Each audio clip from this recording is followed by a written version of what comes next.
Egaati akkuma beekamu yuunivarsiitii eegga seentaniin booddee common course barattanii common course booddee departmentii filachuun ni ga'a.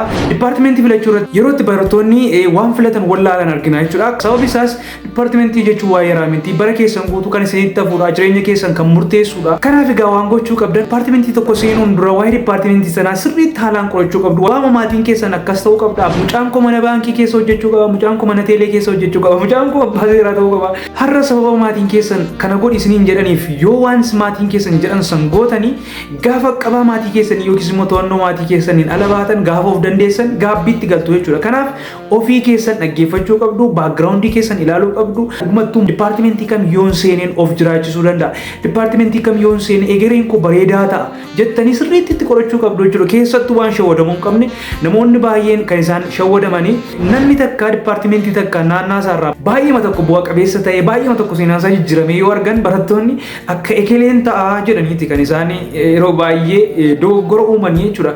Kun immoo maaliif ta'uu hin qabu? Namni sun sadarkaa irra jiru irra ga'uudhaaf tarii waggaa 20-30 fudhachuu danda'a. Waggaa 20-30 keessatti jijjiirama adda ta'e tokko yoo namni fidee maallaqa hagamiyyuu kaffalamee fi hagas mara waan nama dinquu qabu jechuudha. Nama sanaaf akka carraa ta'uu danda'a, akka carraa milkaa'uu fi danda'a jechuudha. Nama takka lamaaf looteriin iyyuu ni ba'a miti. Kanaaf waan gochuu qabdan wanta kana shawwadamuu qabdan. Isin akka namicha sanaa ta'u waggaa 50-60 isinitti fudhachuu danda'a jechuudha. Kanaaf waa'ee departmentii tokko sirriitti itti qorattanii beekuu qabdu jechuudha.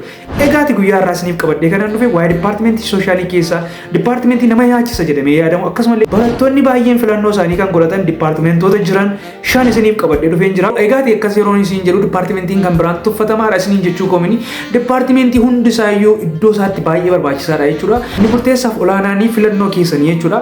Egaati waan kan biroo immoo gaafa yuunivarsiitii keessatti departmentii filattan departmentii filachuu irratti dogoggora isin uumuu hin qabne departmentii akka kana yoon hin galle bakka jechuun qabdan. Plan A, plan B, plan C qabaachuu qabdu jechuudha. Yoon kana seene kana seenuu qaba, yoon kana seene kana seenuu qaba, yoon kana seene immoo kana seenuu qaba kan jedhu filannoo qabaachuu qabdu jechuudha. Yoo filannoo hin qabaanne baay'ee miidhamtu. Departmentiin akka tasaa departmentiin kan biraa yoo isinitti kenname departmentii sana irratti illee bu'a qabeessan taatanii baay'ee miidhamoo taatu saayikoloojikaalii baay'ee miidhamtu jechuudha. Departmentiin kam iddoo isaatti fudhatama qaba, iddoo isaatti baay'ee barbaachisaadha. Gara viidiyoo keenyaatti osoo hin seeniin wanta kana isinirraa barbaada. Innis informationii kana itti yaadee isiniif qopheessuuf aasaa baay'ee natti fudhatee sababa isaas departmentii jechuun waa'ee raaminii sababa kun namni takka akka dogoggoru hin barbaadu. Kanaaf informationii qabatamaadha jedhu informationii dhugaa irratti hundaa'ee isiniif qabadhee dhufe yoo barbaadan isinillee further informationii detail informationii kanarra kan jiru argachuu dandeessu jechuudha. Garuu informationii isinii qabadhee dhufe informationii wayitaawaa fi informationii dhugaa irratti hundaa'edha jechuudha.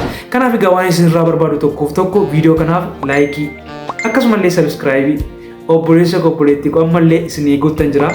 Laayik godhaa viidiyoo kana akkasumallee chaanalii kiyya kanaaf haaraa yoo taatan sabskraayiib gochuun maatii akka taatan waan gootaniif guddaa galatoomaa. Amma viidiyoo kana irratti waan gaaffii isinitti ta'e yoo jiraate koomentii keessatti akkana qoodan departmentii kana irratti nu hojjedhu yoo jettan departmentii barbaadan irratti isin hojjedha. Namoonni nan beekne yoo jiraattan an barataa yaala fayyaa yookiis barataa meedisinii waggaa 5ffaadha jechuudha.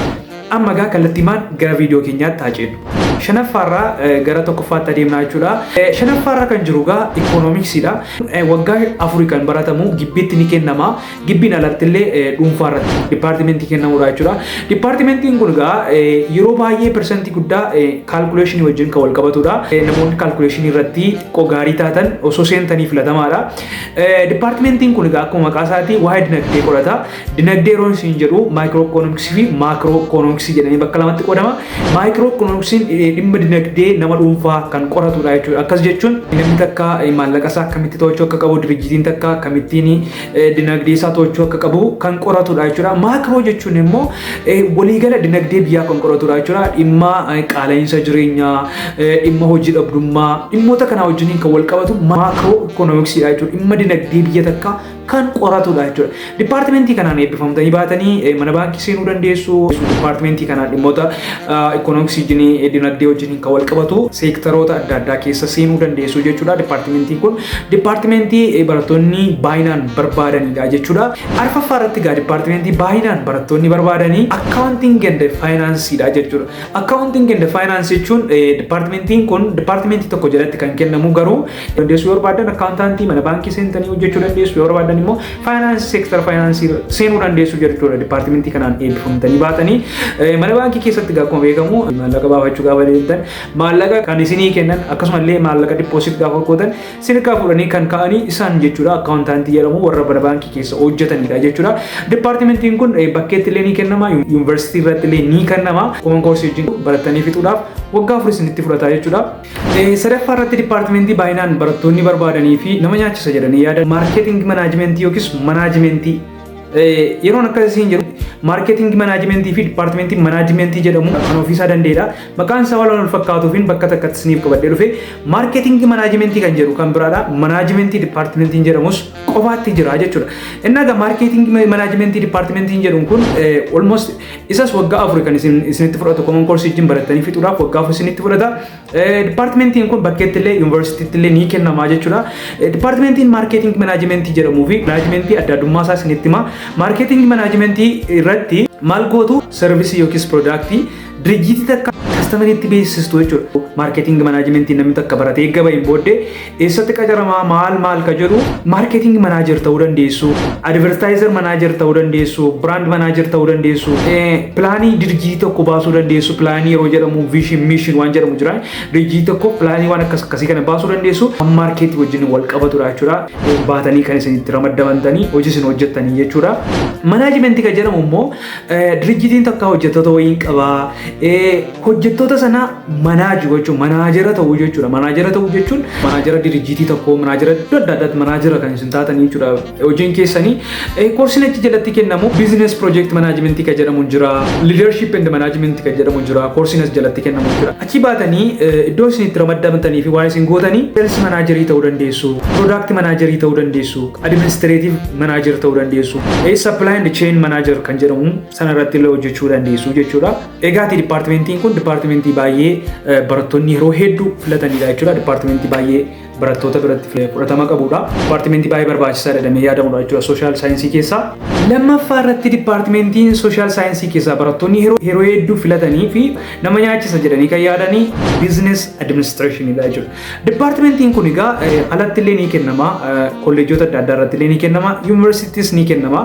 Kan isinitti fudhatu baratanii bahuudhaaf common course wajjiniin waggaa 4 isinitti fudhata. Business administration kan jedhu akkuma maqaa isaa irraa ibsutti businessii administrate gochuudha jechuudha. Kana jechuun bizineesii kan nama dhuunfaa ta'u, bizineesii dirjiitii ta'u, bizineesii sana pilaanii baasu, bizineesii sana gaayid gochuu fi administrate gochuudha jechuudha. Na departmentii kanaan eebbifamtanii baatanii baankerii ta'uu dandeessu, mana baankii seenuu dandeessu, bizineesii nama dhuunfaa takka irraan gochuu dandeessu, administrate gochuu dandeessu jechuudha. Wanni bizineesii wajjin wal qabatu akkuma beektan bara seenaa kana eenyu caalaa jireenya mataa isaanii sirriitti jireenya namaa uwwisisu jiraachaa kan jiranii bizinees maaniidha jechuudha. Warreen kun immoo iddoo birriin jirtudha jechuudha. Iddoo maallaqi jirtudha jechuudha. Nama bizinees maanii bira jira maallaqi. Kanaaf bizinees administration departmentii baay'ee filatamaa fi departmentii yeroo hedduu barattoonni barbaadanidha jechuudha. Tokkoffaa irratti akkuma beekamu lowdha. Lowgaa barattoonni hedduun ni barbaadu. Barattoonni hedduun join ni godhu. Keessattuu xiqqoo amma si'ana kana ijoolleen filannoon isaanii gadi bu'aa dhufe malee departmentii tokkoffaa irratti akkuma natural science irraa medisinii barattoonni hedduun galuuf hawwanii social science irraa immoo lowdha jechuudha. Abbaa seeraa yookiis haadha seeraa ta'uudha jechuudha. Departmentiin kun ammallee nama nyaachisaa even nijoo keessatti illee hojjechuu ni dandeessu. Abbaan seeraa keessumaa buleessa warri ta'an warri siinerii ta'anii maallaqa gahaa ni argatu jechuudha. Yeroo baay'ee garuu komiin jiru ramadamuu irratti jechuudha. Ramadamuu irratti xiqqoo komii wayinii kaasuu jechuudha. Innaa kana fakkaataa departmentoonni kan biroon ni jiru. Other departments jedhaman ni jiru jechuudha. Anillee tun social science tamaarii osoo hin ta'e departmentiin filadhu departmentoota warra other jedhaman kana keessa kan jiru jechuudha. Departmentoonni kun keessattuu kanneen akka political science inni wajjin wal qabatu departmentii baay'ee barbaachisummaa qabuu fi departmentii baay'ee filatamaadha jechuudha. University hedduu waan hin jirree fi kan top listii keessa kan hin galleef malee departmentii baay'ee filatamaadha jechuudha. Departmentoonni hedduun jiru kan akka anthropology, sociology, psychology, geography, history jechuudha. Departmentoota amma maqaadhaan alatti departmentoota hedduu jiru listii keessa kan hin galle kanneen akka political science, journalism, kanneen akka sociology keessattuu departmentiin sociology inni ijoo irratti yeroo baay'ee argita yoo ta'e beeksisa irratti departmentii yeroo hundumaa bahudha jechuudha. Sababni isaas warri inni ijoo gadi bu'anii hawaasa wajjin waan hojjetanii fi dhimma sooshaal wajjin kan wal qabate kana irratti baay'ee xiyyeeffatu jechuudha. Sooshooloojiin dipaartimentii yeroo hedduu NGO irratti beeksisa irratti dhabdan jechuudha. Sooshooloojii ni gaafatu. Akkasumallee poolitikaal saayinsiin dipaartimentii dhimma NGO wajjin kan wal qabatudha. Dipaartimentii baay'ee barbaachisaadha.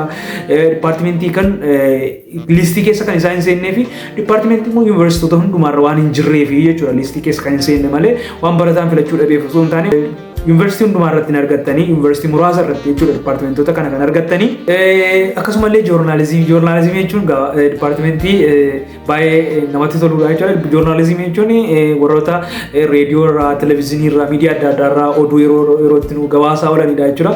Joornaalizimiin gaa warruma sooshaal miidiyaatti bahee jiru argina malee riippoortii kan godhan aanaa irraa iddoo adda addaa irra jiru jechuudha. Yerootti informationii jiru kan gaazexaa godhan joornaalizimii iddoo adda addaa ni jiru jechuudha. Departmentiin kun social science jalatti kan inni ramadamu. Akkasumallee departmentiin kan akka geography, history, geology, anthropology departmentoota hedduutu jiru jechuudha. Social science keessa kan jiran departmentiin kan irraan kan hafe kan biroollee ni jiru. Egaa guyyaa har'aaf kan isinii qabadhee dhufe kana fakkaata. Gaaffii yoo qabaattan koomentii keessatti na beeksisaa. Ammallee kana isin jedhu ammaatti na wajjin turtanii subscribe yoon goone subscribe gochuun akkana jajjabeessitan isin gaafadha. Yeroo biraa viidiyoo biraan hanga walitti deebinutti nagaa waaqayyoof tura. Galatooma.